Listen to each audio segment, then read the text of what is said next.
नमस्कार, आप live cities देख रहे हैं। मैं हूं जय शुक्ला।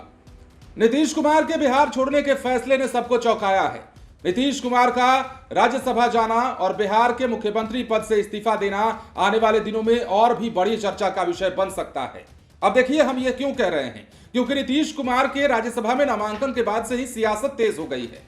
जदयू वाले भी कह रहे हैं और जदयू वालों के साथ अब तेजस्वी के नेता भी कह रहे हैं, विपक्ष का कुनबा भी बोलने लगा है। कोई कह रहा है कि ऐसा लगता है कि मुख्यमंत्री को शेल्टर होम में भेज दिया गया है। कोई कह रहा है कि ये जो ट्वीट नीतीश कुमार ने सोशल मीडिया पर किया, वो ट्वीट दिल्ली में टाइप कराया गया, मतलब दिल्ली से लिखा हुआ ट्वीट है। इस मामले का मतलब आप समझिए, इसका आशय आप समझिए। कहा यह जा रहा है कि नीतीश कुमार ने यह सब कुछ स्वेच्छा से नहीं बल्कि दबाव में किया है। और ये कहने वाले हम नहीं हैं, बल्कि ये विपक्ष के तमाम नेता कह रहे हैं और कुछ तो अपनी पार्टी के नेता भी हैं जो ये कह रहे हैं। हमने सरजू राय की बात आपको बताई थी, झारखंड के इकलौते विधायक जदयू वाले, उन्होंने क्या कुछ कहा था हमने बताया आपको पिछले वीडियो में। लेकिन अब विपक्ष के तमाम नेता नीतीश कुमार के राज्यसभा जाने के फैसले या फिर जबरन भेजे जाने के जो फैसला है उस पर क्या कुछ उन्होंने कहा है वो हम आपको बताते हैं। सबसे पहले नाम हम आपको राजद के मनोज झा का बताएंगे, जिन्होंने तो यह दावा कर दिया है कि नीतीश कुमार का ट्वीट जो है दिल्ली में लिखा गया। उसके बाद कांग्रेस के नेता क्या कह रहे हैं और भी कई नेता हैं वो क्या कह रहे हैं, वो तमाम चीजें हम आपको इस वीडियो में बताते हैं। राजद नेता मनोज कुमार झा ने बिहार के मुख्यमंत्री नीतीश कुमार के ट्वीट पर कहा है कि तमाम बातें अपनी जगह हैं, लेकिन ये नीतीश कुमार की भाषा नहीं है। विरोध और समर्थन दोनों में हम उनके साथ रहे हैं। ये ट्वीट दिल्ली में लिखा गया है। उन्होंने ये भी कहा कि कितना बचकाना लगता है ये सुनना भी, ये कोई बात हुई। सबसे लंबे समय तक सेवा देने वाले मुख्यमंत्री कह रहे हैं कि मैं राज्यसभा जाना चाहता हूं। अरे भाई, इसकी गूंज कई वर्षों तक रहेगी। हम यानी कि राजद राजनीतिक तौर पर संघर्ष करेंगे। बिहार की धरती में इस तरह के प्रयोग महाराष्ट्र की तरह सफल हो जाएंगे, इसकी मुझे शंका है।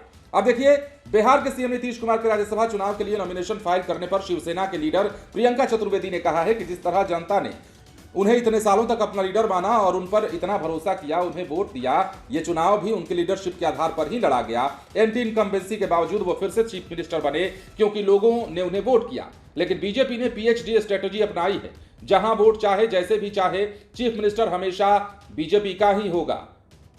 वो ऐसी टेक्टिक्स का इस्तेमाल करता है जो पार्टियों को तोड़ने या फिर फैसले लेने के लिए मजबूर करते हैं। ये नतीजा बीजेपी के पक्ष में है। अब कांग्रेस के सलमान खुर्शीद ने बिहार के सीएम नीतीश कुमार के राज्यसभा में जाने के लिए नामांकन दाखिल करने पर कहा कि यह उनके गठबंधन का अपना निर्णय है, हमको इससे वास्ता नहीं है। अब देखिए, नीतीश कुमार के राज्यसभा वाले नामांकन पर बाबूलाल मरांडी ने भी कहा है, बीजेपी नेता हैं, उन्होंने कहा है कि मेरा मानना है कि नीतीश जी को बहुत मैच्योर पॉलिटिशियन कहा जा सकता है। जैसा कि हम सब ने देखा है, लंबे समय तक बिहार की सेवा की, सीएम रहे, ऐतिहासिक कदम उठाए, वो एक मिसाल कायम हुआ। इससे बेहतर कुछ नहीं हो सकता। इस मौके पर मैं उन्हें बधाई देता हूं। मतलब समझ रहे हैं, जब विपक्ष वाले हैं अखिलेश यादव तो और भी ज्यादा मतलब हमला करने लगे। अखिलेश यादव का बयान आपको याद होगा, जब बिहार विधानसभा का चुनाव चल रहा था और बिहार में जब आते थे तो मंचों से क्या कहा करते थे, नीतीश कुमार सिर्फ चुनावी दुल्हा है, चुनाव के बाद उन्हें या तो हटा दिया जाएगा या फिर स्वेच्छा से हटने पर मजबूर कर दिया जाएगा। विपक्ष के बड़े बड़े नेता इस बात को कहते रहे हैं, तेजस्वी यादव कहते रहे हैं। लेकिन सवाल यह है कि अब बड़े बड़े नेताओं के साथ साथ जदयू के भी बड़े नेताओं के स्वर इस पे आने लगे हैं। सबसे बड़ा नाम हमने आपको बताया था, देखिए सरजू राय, झारखंड में जदयू के इकलौते विधायक है। उन्होंने तो यह तक कह दिया कि शेल्टर होम में भेजा जाने जैसा लग रहा है नीतीश कुमार को। नीतीश कुमार जिस प्रकार के मुख्यमंत्री हैं, क्या इस प्रकार ट्रीटमेंट था वाजिब था या फिर इससे बेहतर वो डिजर्व करते थे? ये तमाम सवाल हैं। लेकिन विपक्ष कुछ और कह रहा है। मनोज झा का बयान फिलहाल वायरल हो रहा है। सोशल मीडिया पर जो दी गई प्रतिक्रियाएं हैं उनकी अब चर्चा बटोर रही हैं। उन्होंने ये दावा किया है कि ये नीतीश कुमार की भाषा नहीं है, हमने काम किया है उनके साथ। ये जो टाइपिंग है, ये जो लेखनी है, वो दिल्ली से टाइप कराई गई है, मतलब बीजेपी की चाल है। फिलहाल बने रहें लाइव सिटीज के साथ। धन्यवाद।